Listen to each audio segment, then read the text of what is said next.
มื้อนี้ข้าพเจ้ารู้สึกเป็นเกียรติและภาคภูมิใจเป็นอย่างยิ่งที่ได้ตั้งหน้าให้แก่องค์การปกครองแขวงเข้าร่วมพิธีมอบรับโครงการก่อสร้างอ่างบำบัดน้ำเปื้อนแบบบ่รวมศูนย์และโรงงานบำบัดขี้ทะเลอะจมที่ได้จัดขึ้นในมื้อนี้ก่อนอื่นหมดข้าพเจ้าแสดงความยอมชมเชยและยินดีต้อนรับท่านทุกภาคส่วนพิเศษแม่นท่านเดชสงครามธรรมวงศ์รองรัฐมนตรีกระทรวงโยธาธิการและขนส่งท่านหัวหน้าองค์การกอยกาประจำลาวท่านหัวหน้าสถาบันเติบโตสีเขียวสากลตลอดหอดบรรดาทานแขกทุกภาคส่วนที่ได้สละเวลาอันมีคุณค่ามาร่วมพิธีในมื้อนี้พร้อมเดียวกันนี้ก็แสดงความยอมชมเชยมายังองค์การกอยกาสถาบันเติบโตสีเขียวประจำลาวก็คือรัฐบาลและประชาชน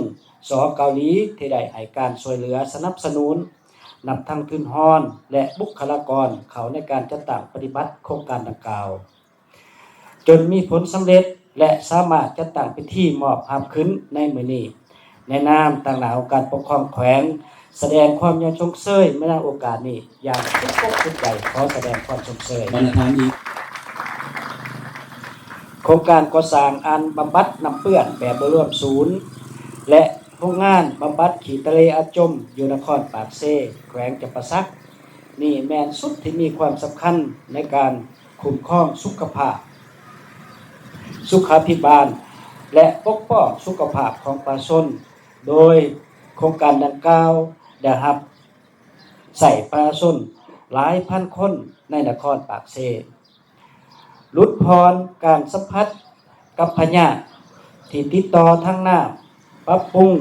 สภาพแวดล้อมร่วมทั้งประกอบส่วนเขาในเป้าหมายพัฒนาสีเขียวของแขวงก็คือนครปากเซฉะนั้นเพื่อสืบต่อโครงการดังกล่าวอย่างเกิดผลประโยชน์สูงสุดข้าพเจ้าจึงเรียกร้องมายังทุกภาคส่วนโดยเฉพาะแม่นแผนกโยธาธิการและขนส่งแขวงองค์การปกครองนครปากเซตลอดฮอดองค์การปกครองบ้านที่เกี่ยวข้องจงได้พร้อมกันคุ้มครองปกปักรักษาและบริหารจัดการโครงการดังกล่าวนี้ให้ได้นำใส่อย่างยาวนานและมีความยืนยงอีกเทื่อนึงข้าพเจ้าแนะนำตั้งหน้าให้แก่องค์การปกครองแขวงแสดงความรู้บุญคุณอย่างสูงต่อคณะนำกระทรวงโยธาธิการขนส่งองค์การกอยกาสถาบันเติบโตสีเขียวสากลที่ได้ให้การช่วยเหลือสนับสนุนในการจัดตั้งปฏิบัติโครงการดังกล่าวจนมีผลสำเร็จซึ่ง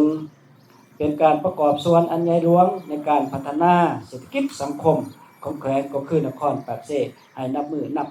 ก้าวขึ้นท้ายนี้ข้าพเจ้าอวยพรแด่ท่านเดชสงครามธรรมวงศ์รองรัฐมนตรีกระทรวงโยธาธิการขนส่งท่านสงสุโอหัวหน้าองค์การกอยกาประจำสปป.ลาวนั่งดักมาสเวเบอร์หัวหน้าสถาบันเติบโตสีเขียวสากลประจำลาวตลอดหอดบรรดาแขกทุกภาคส่วน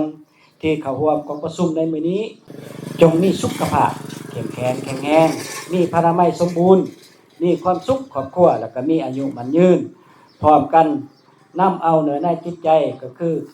บรรดาโครงการในมื้อนี้ไปจัดตั้งปฏิบัติให้มีผลสำเร็จและยืนยงตลอดเจ้าขอแสดงความ